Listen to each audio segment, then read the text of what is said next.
గతంలో మాచర్లలో జరిగిన సంఘటనపై పల్నాడు ఎస్పీని కలిశారు బుద్ధా వెంకన్న. ఈ సందర్భంగా మీడియాతో ఆయన మాట్లాడుతూ 2020లో చంద్రబాబు నాయుడు ఫోన్ చేసి మాచర్ల నియోజకవర్గంలో తెలుగుదేశం పార్టీ అభ్యర్థులను మరియు ఇతర స్వతంత్ర అభ్యర్థులను ఎవరిని నామినేషన్ వేయకుండా ఆపుతున్నారని చెప్తే అదే సమయంలో తనతో పాటు బోండా ఉమా ఇద్దరు కలిసి పోలీస్ స్టేషన్కు వెళ్లి న్యాయబద్ధంగా కంప్లైంట్ చేద్దామనుకున్నాం. కానీ ఆ సమయంలో స్టేషన్లో ఉన్నామన్న విషయం తెలుసుకున్న పిన్నెల్లి రామకృష్ణారెడ్డి కొంతమందితో వచ్చారు. వారిని ముట్టడి పెడితే మీకు మున్సిపల్ పదవి ఇస్తానని చెప్పాడు.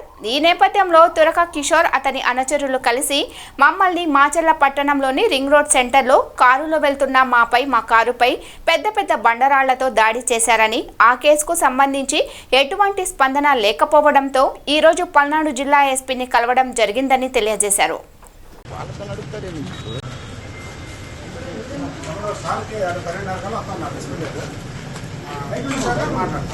ఆ రోజు జరిగిన దానికి వాళ్ళు మనం ఏం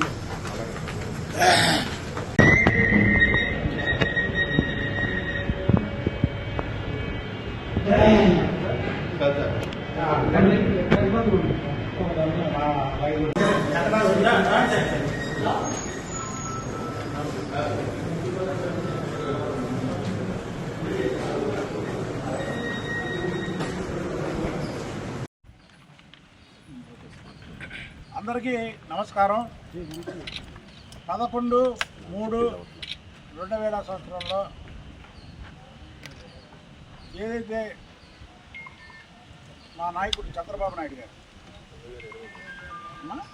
2020 మా నాయకుడు చంద్రబాబు నాయుడు గారు ఒకరోజు ముందు అంటే 10/3/2020న ఫోన్ చేసి నైట్ మాచర్ల నియోజకవర్గంలో తెలుగుదేశం పార్టీ వాళ్ళని ఇతర స్వతంత్ర అభ్యర్థుల్ని ఎవరిని కూడా అక్కడ నామినేషన్ వేయకుండా చూస్తున్నారు.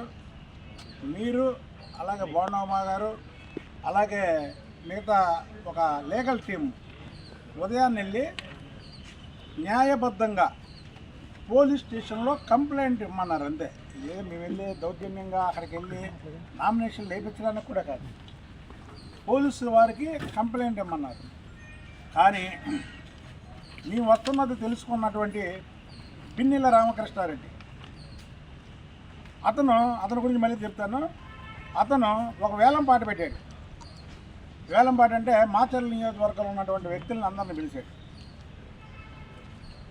ఈరోజు పలానా వాళ్ళు ఇక్కడికి వస్తున్నారు, బుద్ధ వెంకన్న, బోండమ్మ, వాళ్ళని కానీ మట్టు పెడితే మీకు మున్సిపల్ చైర్మన్ పదవి ఇస్తాను ఎవరైతే ముందుకు వస్తే వాళ్ళకంటే ఈ తురక కిషోర్ అన్నవాడు ముందుకు రావడం జరిగింది. అంటే పాత్రధారి తురక కిషోరు, సూత్రధారి పిన్నెల్లి రామకృష్ణారెడ్డి. ఇవాళ నేను వచ్చిన దానికి మెయిన్ ఏంటంటే ఈ దాడి చేయించింది పిన్నెల్లి రామకృష్ణారెడ్డి, దాడి చేసింది తురక కిషోరు అండ్ వాళ్ళ అనుచర వర్గం చేశారు. అది ఎంత భయంకరంగా జరిగిందంటే విజయవాడ నగరంలో పుట్టి పెరిగా మా దగ్గర ఎన్నో గొడవలు జరుగుతాయి. కారులో లెఫ్ట్ నేను కూర్చున్నా, ఇటువైపు రైట్ బోండమ్మ కూర్చున్నాడు. కరెక్ట్గా మాచర్ల ఎంటర్ అయ్యాము. గ్రానైట్ రాళ్ళు పెద్ద పెద్దవి కారు మీద టపా టపా టపా పడితే మొత్తం ఎక్కడికక్కడ గ్లాసు పగిలిపోవడం జరిగింది. పగిలిపోయి అదిగో బుద్ధ వెంకన్న వీడియో ఏదో రవీంద్ర వీడియో కూడా చూపిస్తా. బుద్ధ వెంకన్న అని తురక కిషోర్ వెనక బండి మీద వచ్చేవాళ్ళు అరుస్తూ, నేను లెఫ్ట్లో కూర్చున్నాను. పెద్ద బొంగతో ఇక్కడ నజ్జు చేశారు. తలమే కొట్టబోతే నేను అడ్డం పెట్టుకున్నాను. నజ్జు చేశారు. అక్కడ ఒక చోటే కాకుండా అనేక చోట్ల మా మీద ఆ ప్లేస్లో దాడి చేయడం జరిగింది. ఇది చాలా భయంకరమైనటువంటి దాడి. అది మీరు టీవీల్లో చూసిన దానికి అసలు ఇంకొక చిత్రం ఏంటంటే దాన్ని వాళ్ళే వీడియో చేసి కావాలంటే ఆ వీడియో కూడా క్లిప్పింగ్స్ మీరు ఫస్ట్ ఎవరు చేశారో అది పట్టుకుంటే వాళ్ళే వీడియో చేసి ప్రజలకు వదిలేరు. అంటే ప్రజల్ని భయప్రాంతాలు చేయడానికి యొక్క ఉద్దేశంతో మమ్మల్ని మట్టుపెట్టి ప్రజలకి ఒక సంకేతం ఏమని, రాష్ట్రంలో ఎవరన్నా నామినేషన్ వేస్తే చంపేస్తాం అనే ఒక సంకేతం ఇవ్వడానికి ఆ కార్యక్రమాన్ని చేయించాడు పిన్నెల రామకృష్ణారెడ్డి. ఈ పిన్నెల రామకృష్ణారెడ్డి భాగవతం మాచర్ల ప్రజలకి అలాగే పల్నాడు ప్రజలకి అందరికీ తెలుసు. విగ్రహాలు దొంగతనం కేసులో అతను ముద్దాయి, పేకాట ఆడించడంలో సిద్ధహస్తుడు. ఇలాంటి వ్యక్తులు శాసనసభ్యులుగా ఎన్నికైతే ఏం చేస్తారో మనం క్లియర్గా చూసాం. మాచర్లలో ఎన్ని వేల కోట్లు దోచుకున్నాడు.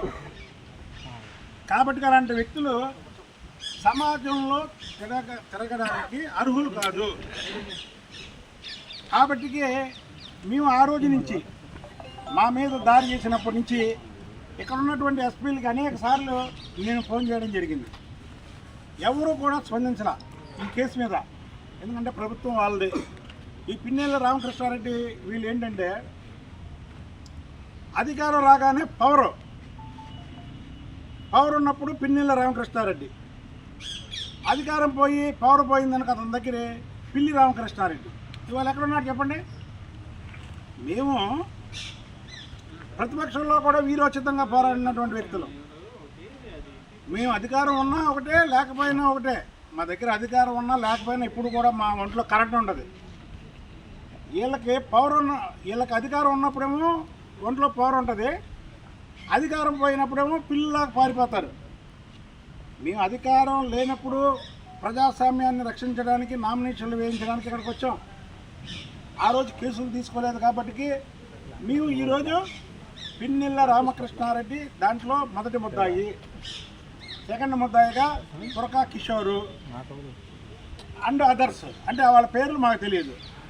అది నేను ఇవాళ లిఖితపూర్వకంగా కేసు పెట్టడానికి ఇక్కడికి వచ్చాం. కాబట్టి ఎస్పీ గారు ఇవాళ ఏదో కలెక్టర్ గారితో ఎక్కడ ఉంది పాప, ఆయన ఇప్పుడు చూస్తున్నారు. మీరు కూడా లేట్ అవుతారని నేను వచ్చాను. ఆయన 10 నిమిషాల్లో వస్తారు. అందులో ముందు అడిషనల్ ఎస్పీ గారికి ఆ రిప్రజెంటేషన్ ఇచ్చాము. తప్పకుండా విచారణ జరిపి పిన్నెల రామకృష్ణారెడ్డిని కూడా ముద్దాయి కింద చేర్చాలి. చేర్చలే కాదు, ఆల్రెడీ ఆయన ముద్దాయి. ఆ కేసులో అతను ముద్దాయి. ఆ రోజు మేము మా మీద దాడి జరిగిన రోజే మేము చెప్పాం.